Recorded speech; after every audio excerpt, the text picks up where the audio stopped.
his life of mine. Whilst I'd made my way across the canals, beams of incandescence scattered through the grass, piled with its overgrown blades that had tickled their way across my calves. Before the afternoon sun settled itself amongst the clouds, its job done, its purpose served, like how the greetings made between passers-by had eventually began to make up mere seconds of your lunch hour, or even kept you occupied on your brisk walk back home, before you kicked your feet up, slept it all off till tomorrow morning comes along. All the polite hellos, witnesses on afternoon strolls, became brief moments, fleeted away, till little remained. Memories climbed inside of old books, stored on shelves, held up by your mind, pigeonholed behind a sheet of glass. You soon forget when you'd even let them go. You didn't hear the pieces smash over all those wandering distractions that had been swimming around. Yet today I noticed how quickly everything would soon slip away like the tendrils of a weeping willow, and how they'd flew in with the 4 o'clock breeze in their courageous attempt to brush the channel. So I stopped and I stared. I waited until the sun begun to burn on the horizon. I wasn't sure when I'd plan on stopping. I'd have rather danced straight into its flames, had my own eyes taken from its blaze, than have peeled them away myself. Rabbits climbed back into their burrows. Time quickly felt borrowed. Clouds needed to give the sky back to its stars. If only I could have made it half as far as the expeditions the willow branches had planned for themselves. I too had hoped to learn, to soar towards somewhere else. Would I ever get the chance? And when? If time still allowed, would I land anywhere away from here? If I were so lucky, would I feel complete, or keep testing myself to build even more courage and take another leap the very second my feet felt a new patch of grass to tickle these ankles? But now I stand still, contemplate.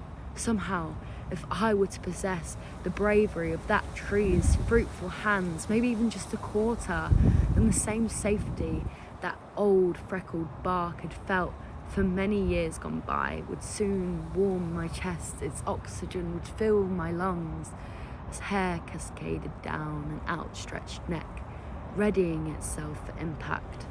A cage of ribs expand, bracing themselves for the very second that I believe my wings will splay out. I will find a new place to land. Vastly crumbling piles of disintegrating ivory bars will float away in a dust cloud. If a trapped willow stump could be rooted deeply inside of the ground for so much longer than I, why did its leaves not feel as tied down as mine? Why was it content enough to lightly brush the bank for hours, whilst I planned on whether travelling down with the stream would get me faster than my legs may carry?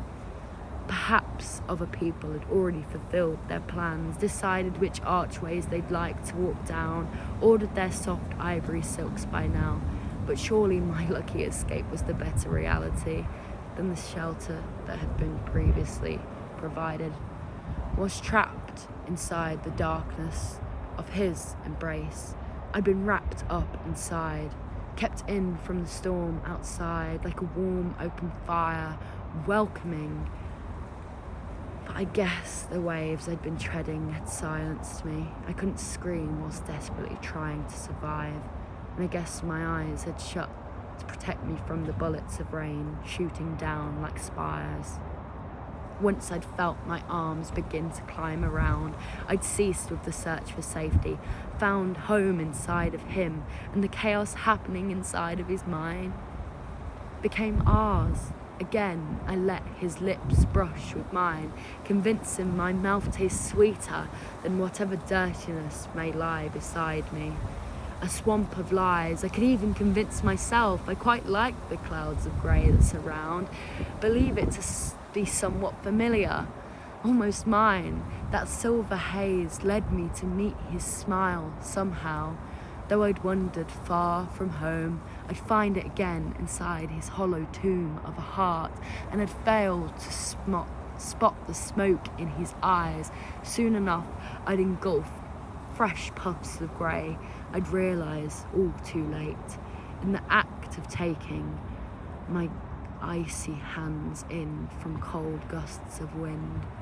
I'll bring wonder, that may just be the problem. Maybe even why it burns, just my luck to struggle to get comfortable. It's not sinking in just yet, but soon enough. Just give it some time, so to adjust, acclimatise. I wait. A couple days turns into a while. Still, home never calls. My name disappears. In taking up his, I become nobody. Does it take more than somebody simply offering their hand to not feel like a hostage inside their marbled walls?